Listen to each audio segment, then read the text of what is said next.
Hi, Andrew. Hello. Am I coming through? Hey, David. Hey, Tiffany. Really, this is my first time on video today, so I know. I was kind of. looking good. That is an interesting feature of Hopin, is like you're in a session and you're not on video. And so whenever you switch to presenting, it's like, oh yeah, this is what all of my meetings are like. Mm-hmm. Yeah, it's a lot less chance of seeing something you're not supposed to though than some of the like massive Zoom meetings. And I don't know if Hopin has the same kind of features as Zoom where you can change your background and stuff like that. I don't think that's also I don't think I haven't perused or noticed that, but yeah. The background is. David, are you gonna do the presentation portion for us? Okay, thank you. I'll share my screen. Yeah.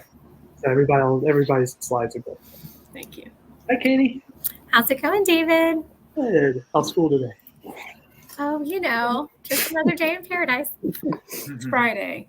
Yeah. It is. Jesse, are you going to drive the presentation for us?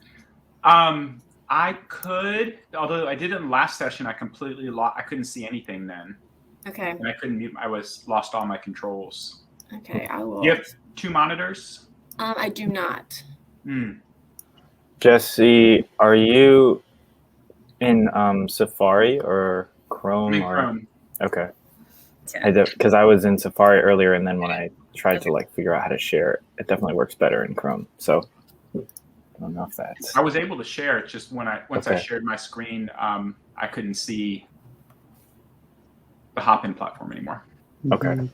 So you're kind of going based off of just trust whenever you're sharing your screen and Hopin. It's like, oh yeah, I assume the session's still going on. Yeah. And then when other people were presenting, I wasn't able to mute or anything. Mm-hmm. And I got a squeaky chair. That stuff is. So it's not real still. No squeaking. Yeah. Hey, Nicole. Hey, Joy. Hi. I think if you do that, Jesse, it looks like I can mute you as the moderator. So I can just try to do that. Oh, that'd be cool. He has a lot of power. Yeah. Okay. So I want to make sure before we start off, I do want to make sure I have everybody's titles right. So David and Jesse, I know I have you correct, but Dr. Hinton, you are the Director of Assessment, Research, and Evaluation in Henrico. Is that correct? And then let's see, Joy, you're the Principal of Harold Macon Ratcliffe Elementary. Yes. Good. Okay. And Katie is the Principal of Charles M. Johnson. Yes, sir. Okay. And Nicole, you're the Principal of R.C. Longan. That's correct. Is that how you pronounce it? Yes, it's Longan. Okay. Longan. Okay. Okay, good. So I have everybody down. Yeah, I'm feeling pretty good. Just wait a minute longer and we'll get started. Thanks for sharing the session, Andrew. Sure. If anybody have questions or like a Q&A session built into the presentation, I was assuming we would have just kind of the last few minutes reserved for that. So, okay.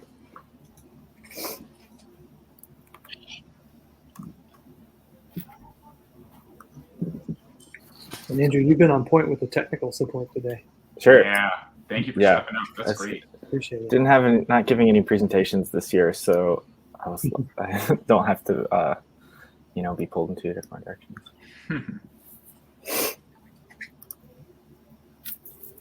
Okay.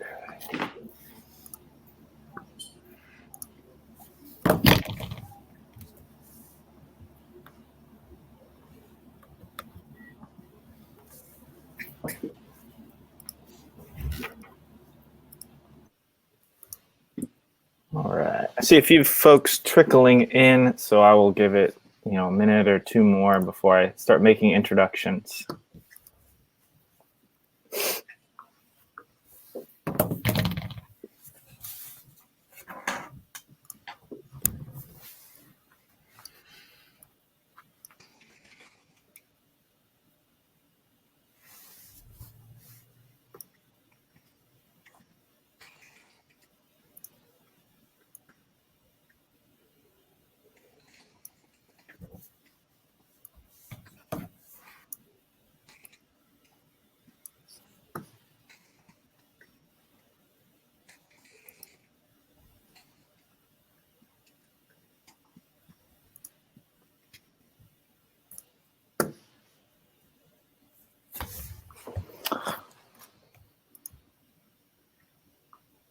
Okay, we just hit 20. That was my number.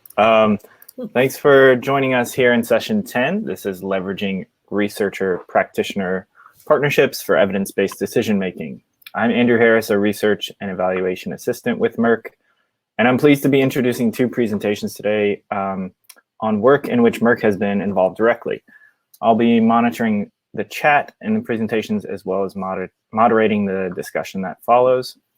And our first presentation will be titled Boundary Crossing, Examples of University School Division Partnership on Local Evaluation Efforts. And that'll take us through a collaborative evaluation project between Merc and Henrico County Public Schools. Representing the Metropolitan Educational Research Consortium, we have Dr. Jessie Senechal, Director of Merc, and from Henrico, we have Dr. Tiffany Hinton, Director of Assessment, Research, and Evaluation. So I will let them take it away. All right, thank you. And am I sharing? I'm sharing? Yeah, I think we'll go that way. That's fine, that's fine. Okay. All right. Welcome, everybody. Yeah, so you wait for this to come up. So what we're going to be doing today is talking about a partnership, a research practice partnership between Henrico County Public Schools and Merc. And I want to start by talking a little bit about what a research practice partnership is, kind of in broader general terms, and then kind of looking at both an example within this presentation of a collaborative evaluation we did with Henrico County Public Schools, and then actually the next presentation is another example of Merc-Henrico partnership. And so both of these can sort of serve as cases to illustrate what we're talking about here. And so what's a research practice partnership? Well, Merc is a research practice partnership. In fact, we are one of the oldest RPPs, that's the acronym for research practice partnership, in the country, going on 30 years now. So that's one way of thinking about it. What we also know is that research practice partnerships have really surged, especially over the past 10 years. The idea that we need to bridge the gaps between research policy and practice is a trending idea, and for good reason, because it's kind of a need that's always been there. And this is a definition for research practice partnerships that comes out of a recent report put out by the W.T. Grant Foundation, where the authors kind of did a scan of RPPs across the country and kind of analyzed them to think about how they framed their work, and came up with a definition that sort of tried to capture this category. And the definition is really built on 5 key ideas. One is that research practice partnerships are long-term collaborations, meaning that they're not just about one project, but they're about kind of an ongoing community and relationship that goes over time. For example, 30 years with Merc. Second, they work towards educational improvement or equitable transformation. They're really focused on, while there is the research part that's about generating scholarly knowledge, there's also this real sort of practical outcome of thinking about how can we improve systems now, often with equity in mind as an idea. Third is that research is a leading activity. And this is kind of acknowledging the idea that there are partnerships between universities and school districts, for example, that don't involve research. That could be professional development relationships or other types of program partnerships. But the idea with RPPs is that research is kind of the core activity that both entities are engaged in. RPPs are organized to bring together a diversity of expertise. And I think this is one of the most important pieces, is that why I see RPP work is really valuable is because it has higher rigor to it, because you're bringing in those multiple perspectives. You're getting assumptions analyzed from both sides, from multiple sides. The value of sort of theoretical, generalized, abstract knowledge is put up against sort of concrete, practitioner-based knowledge in ways that's really productive. And so that's something that RPPs often tap into. And finally, they really employ strategies to shift relationships in research, power relationships in research, where traditionally we might say that in certain cases, university-based researchers had more power over like the directions of studies. In other cases, school districts might exert their power to either admit or not admit research. RPPs really try to break that down and create more kind of democratic knowledge construction. And so these are kind of qualities that cut across RPPs. And I think you're going to see that in the conversations today as we're talking about some of our work. And I'm going to give a shout out to NERC. This is the national network, just kind of building on the point that there's kind of like an emerging community around this around the country. And there's also funding for it. So U.S. Department of Education has funded research practice partnerships, as has WT Grant Foundation, who put that report out. They have a lot of publications around RPPs. Spencer Foundation has a grant line. The Carnegie Foundation for Improvement of Teaching has a whole networked improvement community, which is built along the same ideas. And so there's a real kind of push in this direction. I expect that that's going to continue, and that more universities and districts will sort of be exploring this model. So as I've led Merc over the past several years and really thinking about this division between policy and practice, one of the ways I thought about it, I like to do drawings sometimes and just kind of sketch out models. And this was one that I did for my thinking about what a research practice partnership is. And I think it might be useful for thinking about this idea of boundary crossing, which I think the cases we're going to look at today are illustrations of. So if you think of policy and practice, which is on the left side of this model, and it happening at various levels from federal, state to district to school, moving down from policy to practice is kind of how we think about this often, knowing that a lot of times policies might be made at the school or district level, but generally the policy making happens from above and goes down. It's generally how people experience policy, at least from a school perspective. And then on the other side of the model is research. And this is where knowledge about school systems, like with educational research about school systems, might get developed. And often this happens within the context of research universities. That's where we sort of think about a lot of research happening. And when I'm thinking about the relationship between policy and practice and research, for the purposes of my thinking about RPPs, I was thinking about it in two ways. One is, to what extent is there engagement in research knowledge development? How much is there kind of collaboration between the fields of policy and practice and the fields of the research university? And that has to do with like how much they communicate, how much community is built, who sets the research agenda, whose goals are being met by the research, and how much is there sort of active engagement in the research on either side of that. And the way that I was thinking about it is that could either be very high or not, so there could be research projects that are solely based in the university where very little engagement with the actual school system happens, where they just maybe pull some secondary data and do some analysis and then publish from that. And there could be others where there's a lot of engagement going on. So that's one dimension of research practice partnerships that I was interested in. And the other was efforts and effectiveness of knowledge dissemination. When knowledge is generated through research, how is it shared? How much is it shared? What's like the quantity of it, but also the qualities of it. Is it shared in ways that are accessible and useful to different levels of the system? And so with these kind of dimensions in mind, I mapped this onto this model. And research universities are going to engage at the federal, the district, and the school level to conduct research, to collect data, or to use secondary data. And often that will lead to scholarship, which, fingers crossed, gets passed on to policy and practice. It could also lead to, either policy-facing or district or school-facing dissemination efforts. And the idea is that this might lead to policy changes and eventually to practice changes. This is sort of how this model flows.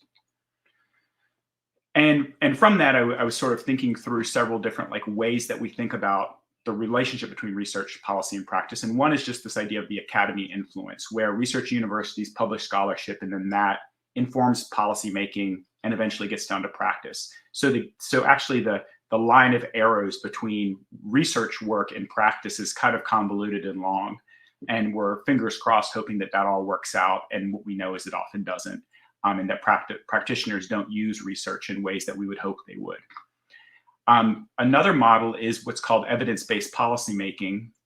And this is a lot of the model that, for example, the US DOE uses, where they'll fund projects that are designed to collect evidence about what works. And so they have a whole what works clearinghouse saying we want we want research universities to find what works, and then we're going to be responsible for passing that down through our initiatives to districts and schools, and require that they use evidence-based practices. And so they deliver funding and they build community with research universities, and then research universities disseminate that to them along with scholarship. And then the third model is the research practice partnership model, where the engagement and the dissemination is really focused on the district and school level, where the idea is that the research universities are partnering at that level, co-constructing research agendas at that level, and disseminating ways that could really help influence policymaking and influence practice at both the district and school level. So this is the RPP model.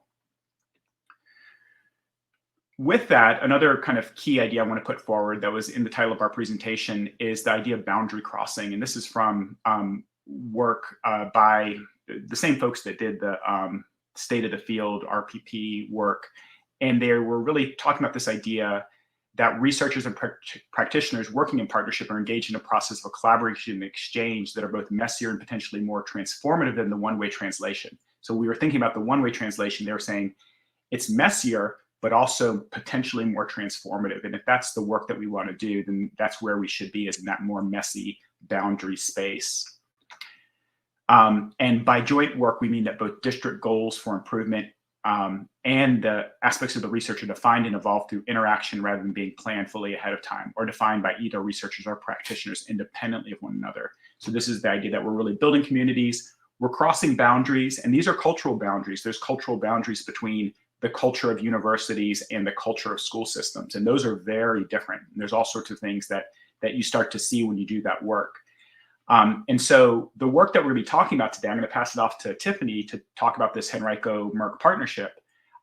We're really in this space of trying to think about how do we collaborate in more robust ways with the intent of really transforming districts and school practices using research. And so we're in this boundary crossing space down here. So with that, I'll pass it over to Tiffany. Hi, good afternoon. So in early 2020, the school division issued a request for proposals to expand our internal program evaluation capacity, and Merc was contracted to collaborate on program evaluation projects with us. Henrico has been a longstanding member of Merc's regional consortium, but this was going to be our first one-on-one collaboration specifically to evaluate Henrico programs. An implementation driver of our strategic plan is to evaluate behavior interventions and special education programming to assess their effectiveness at meeting established programmatic goals. And this driver supports our strategic goal of fostering an inclusive, safe, and supportive climate.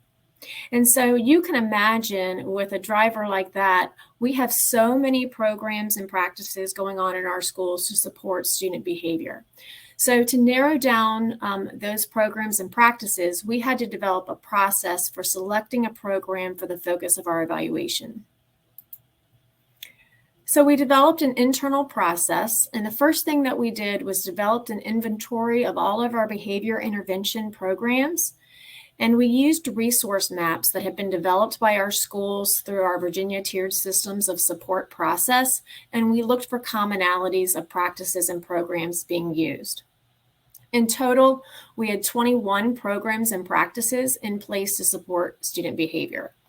And so to narrow down on those practices and programs, we had a process that we used called the Director Rapid Review. And as part of this process, we had staff members rate each practice and program on 5 indicators. The first was implementation. So were the intended activities put into place? We looked at effectiveness. So were there clear stated goals and objectives of the program? Efficiency. Were there resources allotted to the program? Cost effectiveness. Was the value or benefit of the program's goals worth the cost? And attribution. So could the progress on the goals and objectives be attributed to the program as opposed to other programs or activities already in place? And through this kind of rapid review process, we eliminated things that were more of strategies or activities that were not part of a larger program. So for example, many schools use check-in, check-out procedures or parent conferences as strategies to support student behavior. But those are activities that were not part of a larger program. So once we narrowed down our list, we worked with program owners to create program profiles.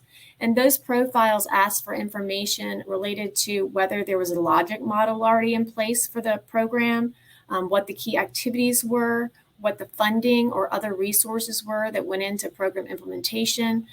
We asked about outcome and impact data as well as other items. And each profile was then scored using an evaluability assessment tool. And that tool went into more depth around those same 5 indicators that I mentioned earlier. So lastly, based on the ratings from the evaluability tool, we were able to provide a recommendation to our division leadership team about a program that we thought would be most beneficial to evaluate.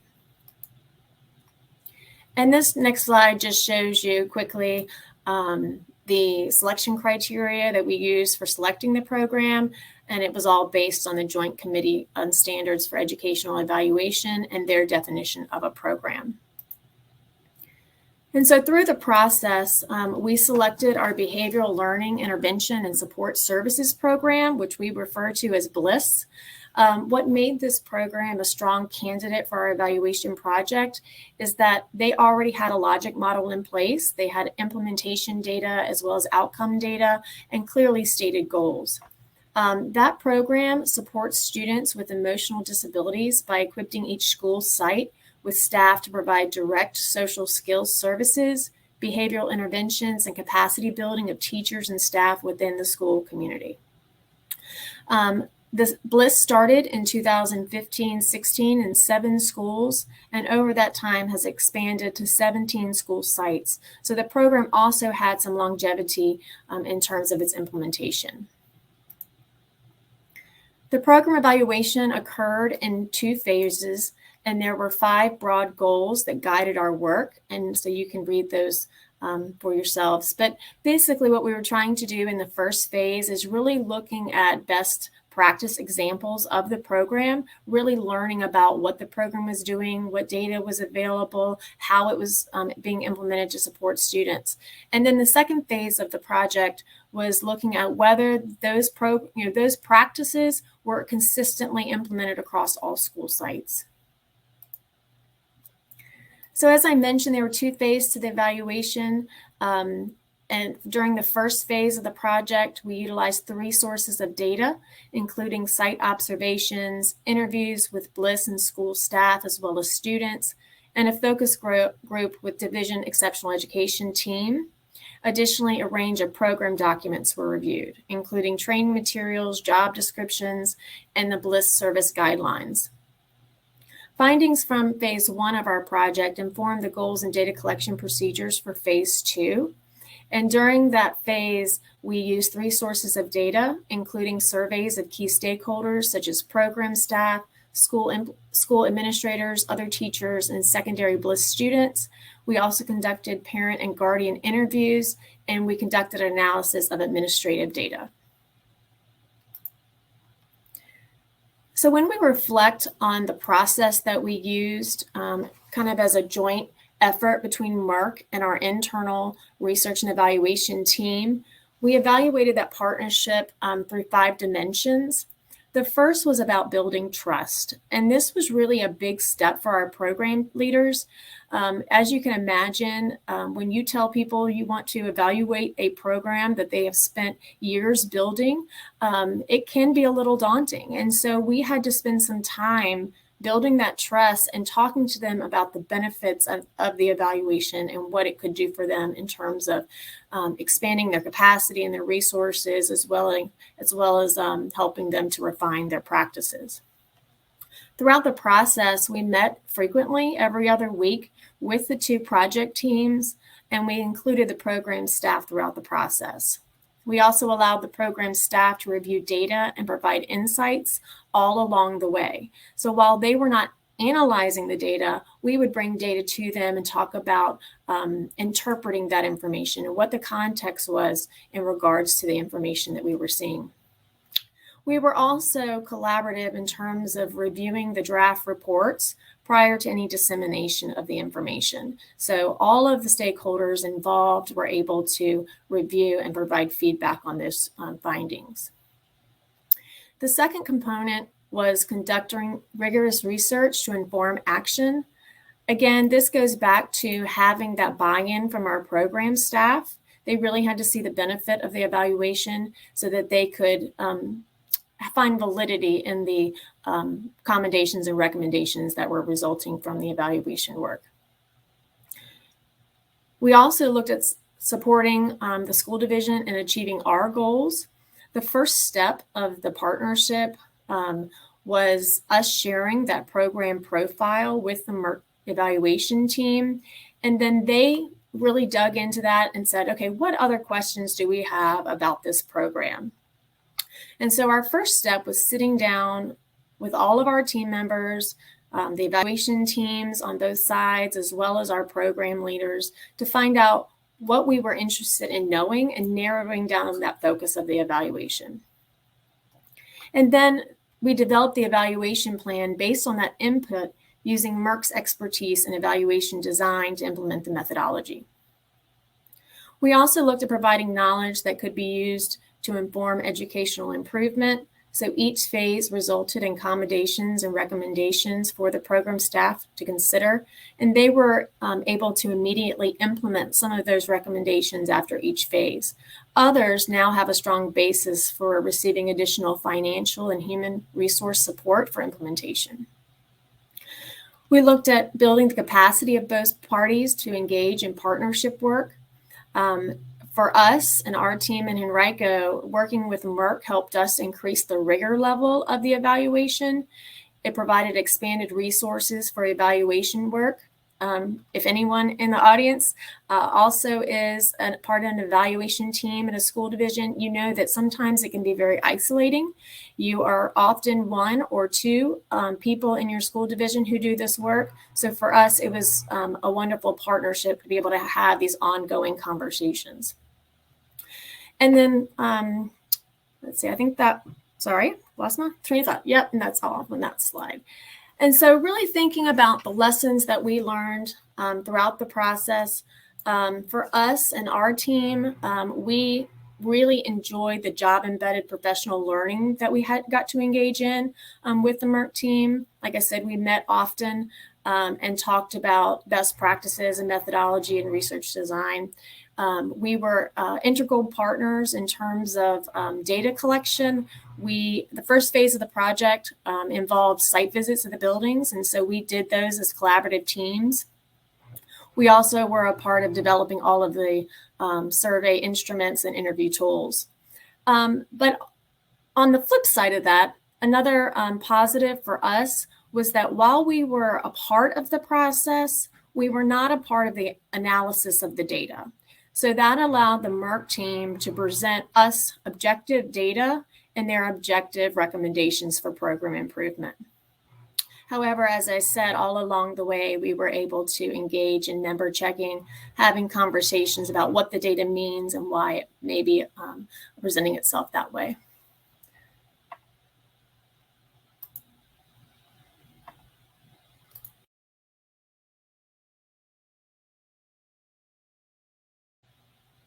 Jesse, I think you're muted.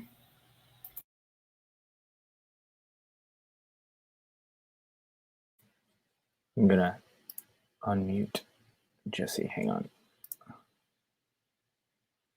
How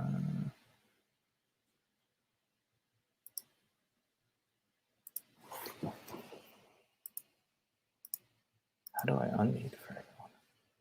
Maybe Jesse, stop your screen share and then reshare if you could. Okay. Well, yeah, and I'll just Thanks. I'll just say a couple things. I'm going to stop this share. So insights from my side. One is the professional learning went both ways. I think we learned tons about how school districts operate, and I think they gave us all sorts of insights that improved the quality of our work. It was, in that regard, it was a great training opportunity for students. And I was posing the question in an earlier session today around how we train people to work in research practice partnerships whether we need explicit curriculum around that. And I think if we do think about developing a training program for our PPs, it would include things like collaborative evaluations with school districts, just like this one was.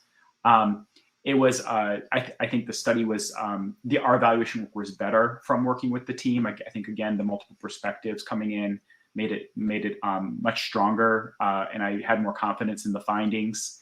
And I'm really interested moving forward in how we can increase the integration. I'd really like to see co-positions developed. I'd like to see more just like boundary crossing work altogether, because I just think it's a really promising model. So we'll just leave it at that. And thank you all.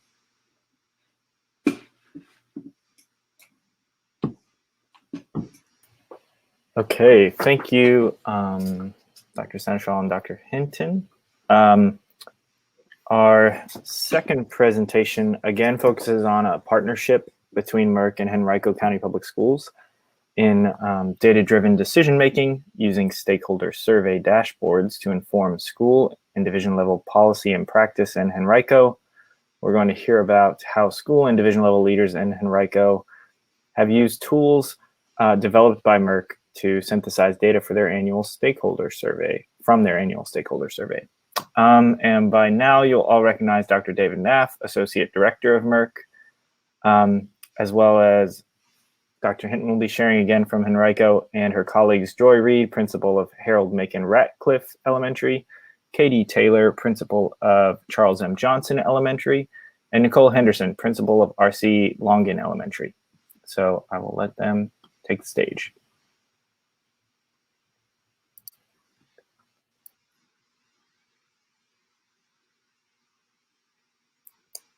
All right, Tiffany, do you want to kick us off? Sure. So thank you for joining us today. We're going to share a little bit about our stakeholder survey process with you. But to give you a little bit of background, in 2019, Henrico was going through a change in leadership.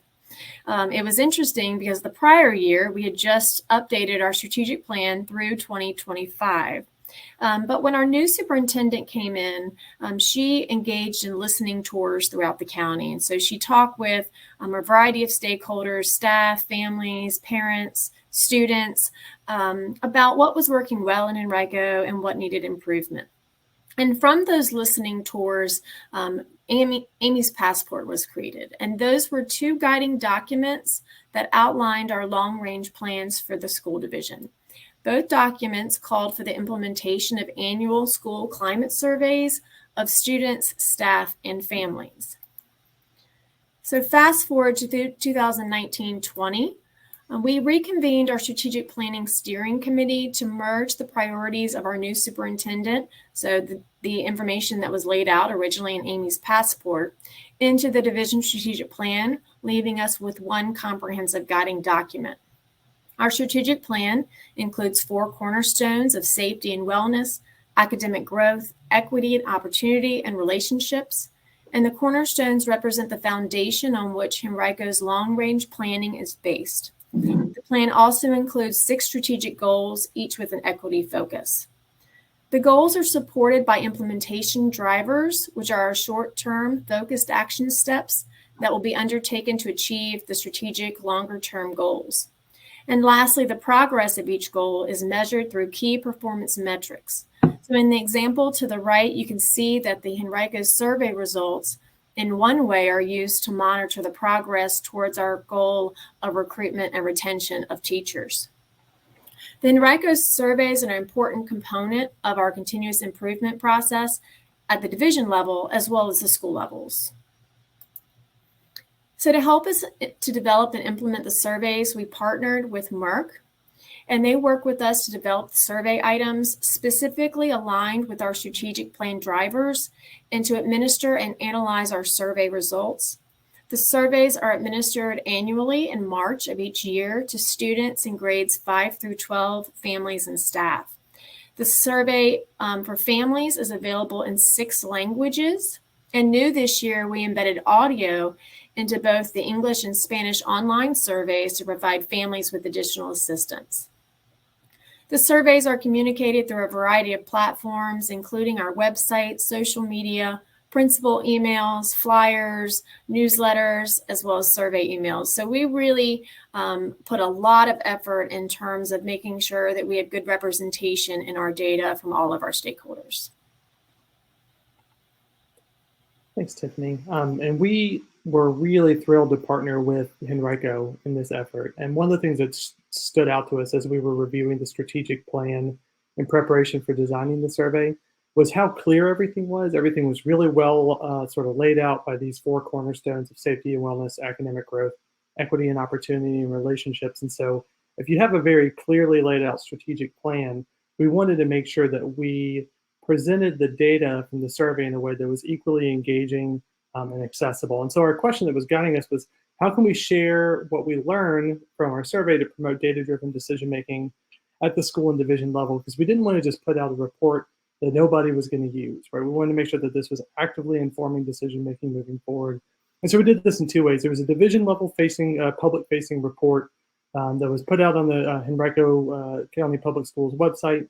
But we also created these school and division dashboards, and we're going to give you a tour of both of these things during this presentation.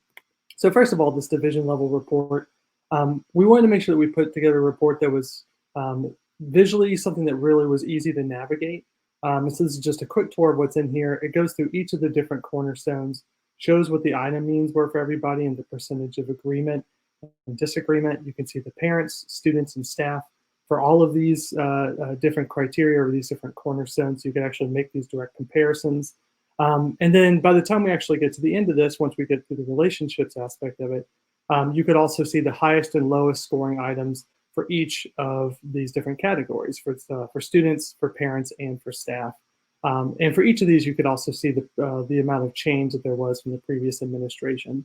So this report was really important. It's a division-facing report. We wanted to make sure that this was made available to the public so that they could just access this anytime they need to and see how is the school division progressing in these different cornerstones that they've identified in their strategic plan. We also wanted to create a new and engaging way for them to actually interact with their data in an active way. And so we used Google Data Studio to create different dashboards. And these are the division level dashboards. This one's specifically looking at demographic comparisons. It goes into each of the different cornerstones. So you can see in the top right-hand corner how many responses there were for students, parents, and staff. And when we scroll down, you can see how we have this laid out. So for students, we look at the cornerstone means, and we can see the overall mean. We can break this down by gender. We can look at this by race, Black, white, and other races, Hispanic and non-Hispanic, IEP and 504 and non, and other language spoken at home or not. And for each of these, we're able to also break down by the specific item. So you could even get more granular and see how students are actually responding to each of these individual items within one of the cornerstones. It's organized by the top left, or the left column, top to bottom, so highest to lowest, but you could quickly click and see like what are the highest and lowest performing items for female students in the region, for those who have an IEP or 504 or don't. And then the same thing, you could look at this in terms of item change. So how much growth has there been over time for females, for male students, for Black students, white students? You can really get in and look at this at a very sort of itemized and granular level. For the parents, we had some different demographics that we were looking at in addition to looking at gender, race, etc. We were also looking at item means for this as well. But for this, we were also able to look at English language learners and non-English language learners in addition to the other criteria that we had previously had, because parents are able to answer questions based off of whether or not their students qualified for ELL. So again, you can sort the data to see how your parents are responding to this information. And at the staff level, we also have the cornerstone means and the item means, but we also added a category for years of experience. So you could look at new teachers versus more experienced or veteran teachers and see how they're experiencing safety and wellness at the school, for example. And we have these available for academic growth as well. And we go through and you can do the same thing for equity and opportunity and relationships. So the point of this is to be able to look at demographic comparisons for each of your stakeholder groups for each of the different cornerstones. That's one way that we presented the data in the dashboard. The other way that we presented the data is in the dashboard were school comparisons. And so this is a division level dashboard looking at all the different schools in the region. You can see in the top right-hand corner, we have the frequencies, but we break it down by elementary, middle, and high school as well. You also are able to actually, in this one, click below in the level box and actually filter by just elementary, middle, or high school if you'd like to. So we'll see here in the demonstration, you could filter these as well to see like just how your high schools are performing, just how your elementary. We also had central office data in here as well. And then when you scroll down, we have each of the different cornerstones listed here as well. So safety and wellness, academic growth, equity and opportunity, and relationships. You see the division averages for students, parents, and staff, and the change for each of these.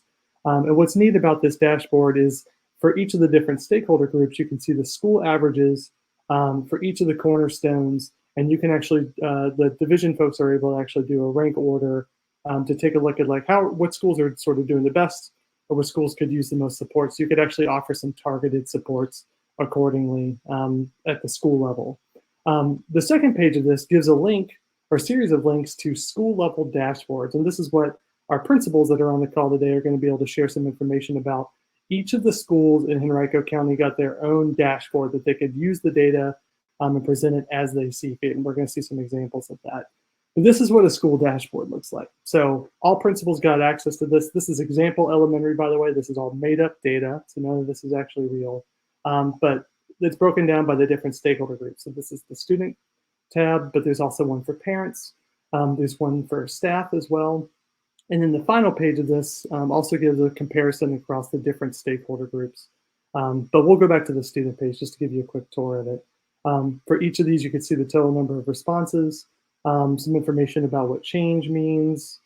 So change is the difference between the previous year and this year. You can access the full survey items. So change is really important to compare to the previous year. Level refers to all other schools at that same level in the division. So in this case, it would be comparing to all other elementary schools for this region, or for this example, elementary school. And then difference is referring to the difference in the item mean for your school and other elementary schools, so other schools at your level for that year. So middle would compare to other middle schools, high would compare to other high schools. And then for each of these, we're able to go down and you can see the different cornerstones, safety and wellness, academic growth, et cetera, what the school mean was, what the division mean was. Again, this is not real data, and what other elementary schools were.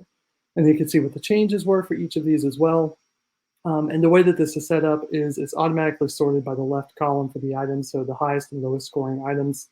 But you could also filter by the highest and lowest amount of positive and negative change. Same thing with like how are other elementary schools doing in the region compared to yours, and then see like how are we stacking up with the elementary schools by clicking on that difference tab, right? And the same thing for academic growth down here. So you're able to scroll and see all of the items that are associated with academic growth. This is just for students again. And you can do it for all the cornerstones. And just to take a look at this last page really quickly, for the stakeholder comparisons, the point of this is to see, comparing my students, my parents, and my staff, how are they viewing our progress at the school level for each of these different cornerstones, looking at these items that actually breaks down at a very granular level. You can make these comparisons, and the same thing in Google Data Studio with the dashboard. You can click and sort very easily. This is intended to make it as accessible as possible to see how your stakeholders are viewing your progress at the school level, and to use that to inform your decision making for the upcoming year.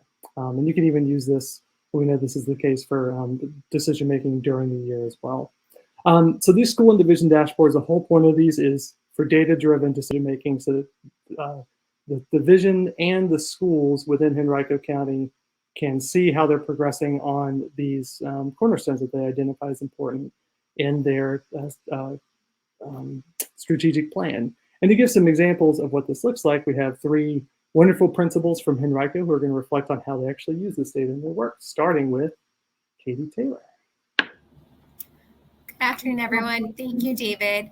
This information has been a great resource for us at Johnson. We've reviewed our stakeholder data with our administrative team, our leadership team, and all other stakeholder groups when we received the information in the spring and throughout the summer and leading into the fall to ensure we're using data to drive our decision making for our Jaguars.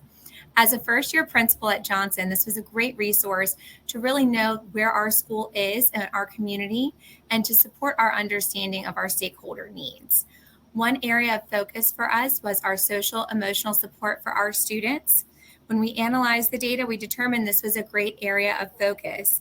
We had lower scores from parents and students in subcategories as it relates to safety and wellness.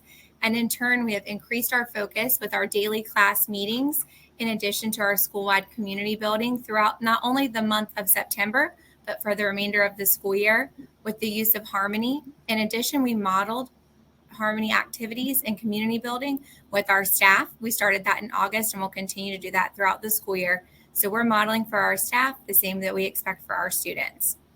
In addition, we found a discrepancy between stakeholders. We had a 0.69 discrepancy between our parent perception and our staff perception as it relates to equity and diversity. So as a result, we established an equity, diversity, and opportunity committee that's made up of staff members. In addition, our teachers are taking part in a professional learning opportunity where they are reading the Culturally Responsive Teaching and the Brain to further enhance their professional knowledge. And we've also added a component of equity, diversity, and opportunity to our walkthrough observation form. Our committee has worked together to brainstorm attributes that we would like to see on our regular walkthroughs of our classrooms to ensure that our students are able to make connections in the classroom and to ensure that diversity is included on a weekly basis with our lessons. Hello, I'm Joy Reed, the principal at Radcliffe Elementary School. When we receive our data, we celebrate the strengths that we see throughout our data, any areas of growth. We certainly take advantage of the fact that we can see the varying degrees of either growth or strengths presented in our results this year. We continue ways to foster what's working and any initiatives that align with those things that consistently work for us. We try to keep in place, especially as it relates to our families and our students, because those are our stakeholder groups that we want to make sure are feeling safe and welcomed and having the things they need at our school. When we look at our data, we look at the areas below 4. If in that range of 3.0 or 3.9, that response means the person or the respondent slightly agreed. And so we take that as an area of continued growth for us. And we look at commonalities across the 3 stakeholder groups. So we certainly use that last portion of the result data, the comparison charts, to see where there are areas where we have consistent needs to focus on.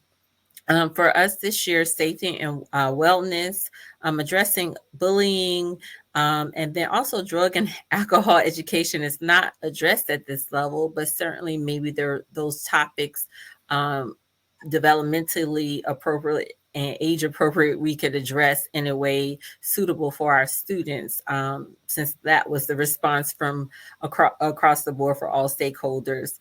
But the bullying and addressing that was something that we continuously do. We do have this year an additional action team committee that focuses on discipline and areas related to that are bullying for us. And then we make changes to that. We also look at academic growth, the area of academic growth, career readiness and awareness is something that we're going to gear up to focus on in the next school year, but start the planning for that this school year through a committee of students, parents, and teachers. And then ways that we just take our data and tighten it for things that are already in place.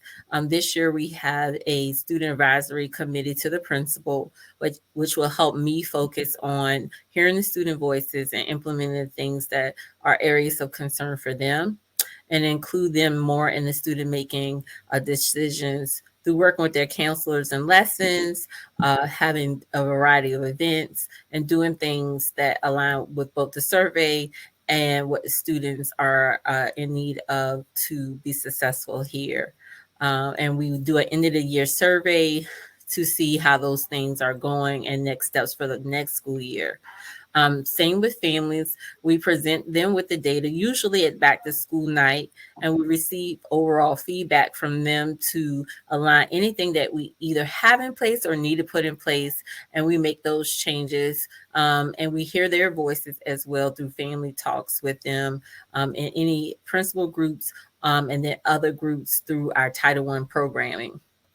And then lastly, the staff, the data is always shared with them. We have typical beginning of the year meetings, but then also monthly meetings where we break it down again and look back at the data as it aligns to what we're doing as far as our school goals, our action committees, and next steps. And then we have an end of the year survey to determine the progress of implementation, as well as receiving additional feedback from our staff for next steps for the upcoming school year. Thank you.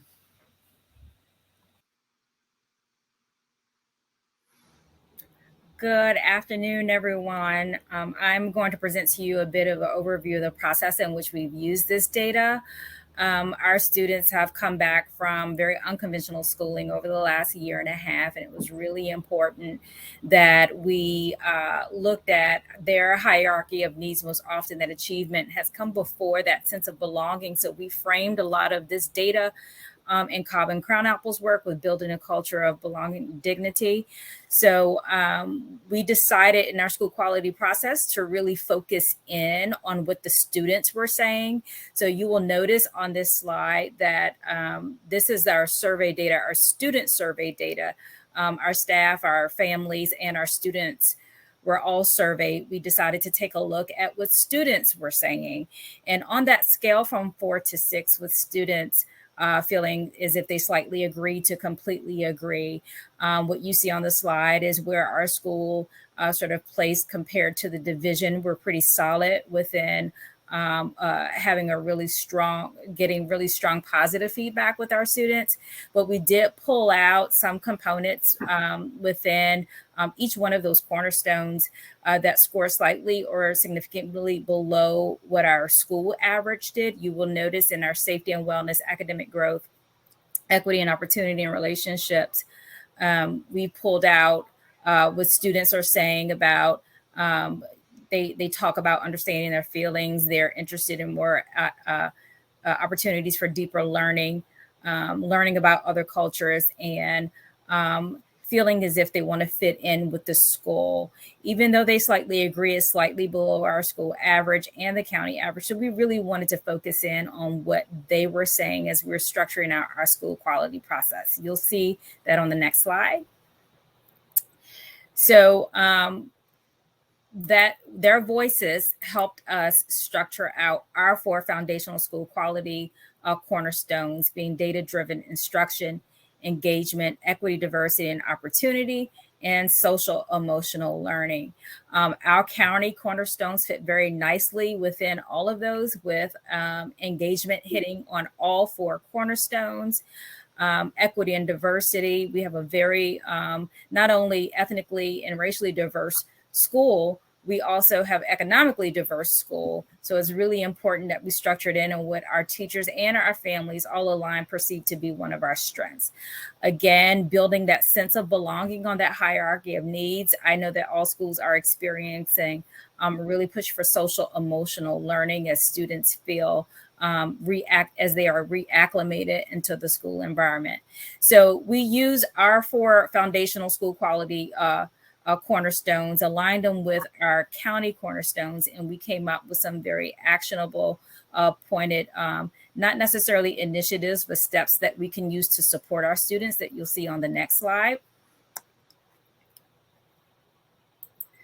In our data-driven instruction, it was really important to us that we really centered and focused on very succinct and accurate student academic profiles, really seeing where they are, where their holes are in learning, and where their strengths are. So we aligned some of our professional learning for our staff with building student data conferences, improving our data monitoring techniques, and really forming in on our action teams with data-informed decision-making.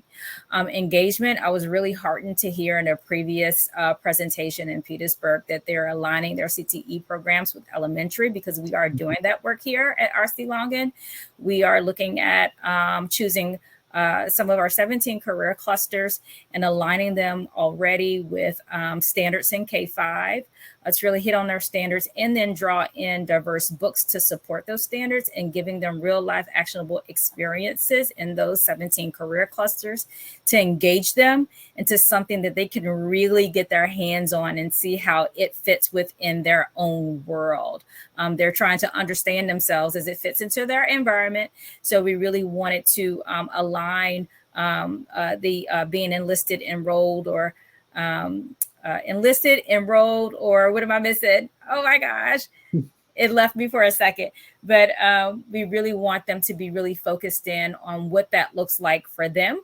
Our county, there are some schools that initiated a family honor roll system where parents receive points for engaging and helping and supporting their students and building parent workshops around that. A diversity, equity, and opportunity where we're interested in a sense of belonging was really amplifying our student voices. We've connected with an initiative out of Denmark called the Human Library, where we're focusing on humans and their experiences being looked at and read as books, aligning that with diverse literature, and then really honing in on our culture of belonging experience as our frame, using positive reinforcement and delving in our social emotional learning curriculum and harmony.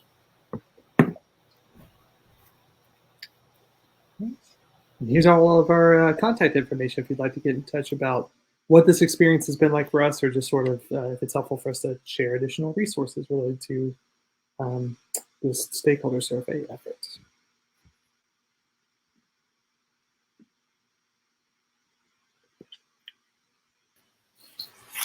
All right. So thank you for that excellent presentation. Now we'll kind of open up for the last few minutes. I think this session goes till 1:40. So we have a few minutes for questions, comments from the audience. Feel free to pop them in the chat, or you can also, I believe there's a blue button at the top of the video window where you can, it may be red, where you can ask to share video if you prefer to ask a question out loud, face to face.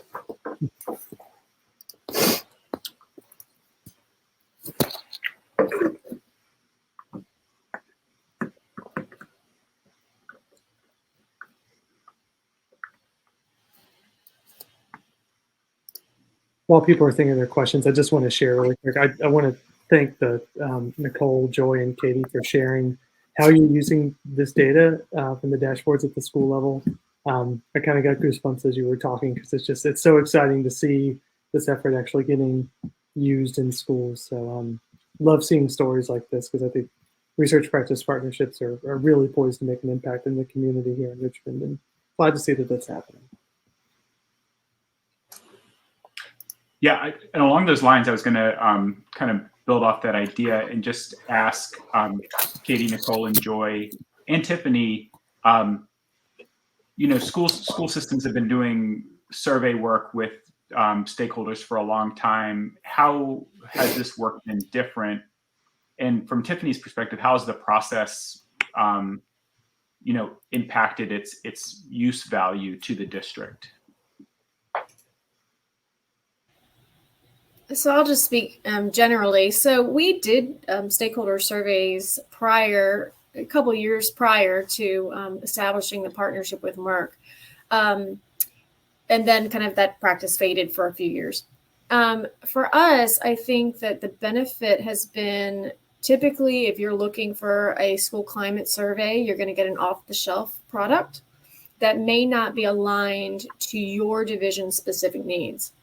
So, I mean, we were able to develop our survey with specific questions around our Henrico learner profile, around the key pieces of our equity and diversity work. And so it's very targeted in collecting the right feedback that we need.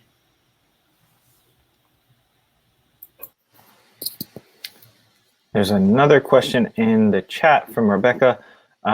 She asks, how is Henrico aligning the internal survey with the state mandated climate surveys to help mitigate survey fatigue?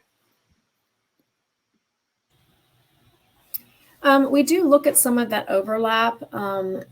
Again, that survey is meant to serve needs from school divisions all across the state. So we do look at whether some of those survey items overlap, and we try to look at that again for like cross-validation in our own survey results. But our survey results, again, are very specific to the implementation drivers and the goals of our strategic plan. So it is a little different in terms of the information that's provided from each survey.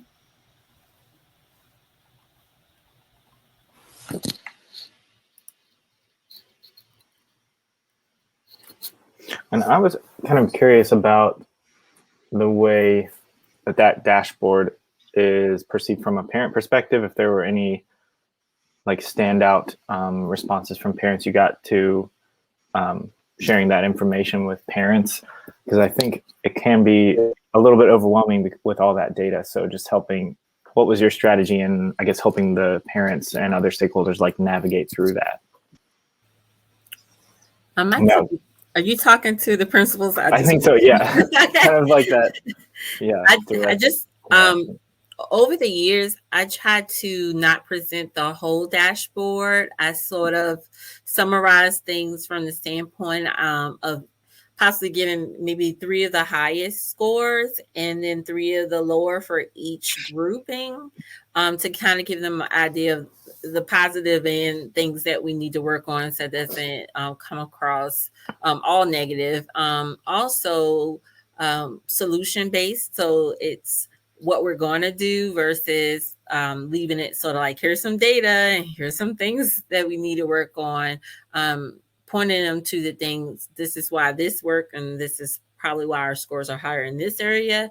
And then these things are things we either are not aware of or we're in the process of addressing them through any initiatives or ideas that come from involving their voice as well as their students' voices. The most feedback I've gotten is to include more student voice and awareness of what's going on from the student standpoint, because that is the way the parents respond pretty much is from what they hear from their child. Does Henrico have, do you do, in addition to surveys, do you do focus groups with key stakeholders? Because it seems like it'd be really interesting to kind of think about like a mixed method stakeholder assessment that involved like looking at survey results and then what are some numbers that stand out for whatever reason, then digging deeper, like, okay, if this is what students are feeling on this issue, what is that about? And sitting down with focus groups of students, that could be like I think there could be a lot learned through something like that. If you're speaking specifically about the data, I was thinking just in mind that I was speaking with Dr. Mans, who is the chief of our equity, diversity, and opportunity, how she does multiple stakeholder groups to get qualitative feedback from them, which leads right into all 4 cornerstones that Henrico County is supporting.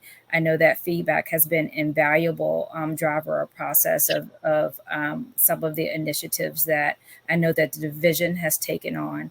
But that just popped right in my head. I know that we do that in several different categories for safety, for equity, and so forth. Yeah, that's great. That's great.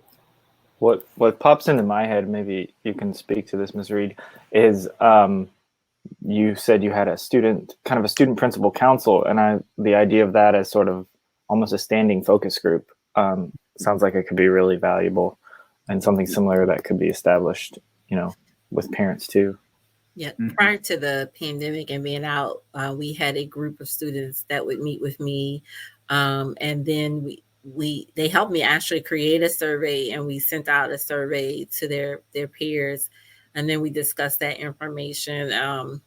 We haven't done it since the pandemic, so we're going to get back to that this year, and I'm actually going to start with the older students because they've been here longer. And so they have a little bit more insight, whereas some of the young kids haven't been in physically in the school. And that does impact how they perceive things like bullying and the resources and materials in their class as it relates to equity and inclusion. I'd like to respond to Mr. Spain's question that I see in the chat also. We also include students a couple of students and parents on our school quality teams as well. So they contribute also. They're invited to participate in any one of our action teams that are aligned with one of our 4 cornerstones. We run specific self-contained classrooms here. So we certainly reach out to our parents who are supporting those students, and our families and our community partners as well, who are supporting their students, and they're very deeply connected to our PTA. You're welcome.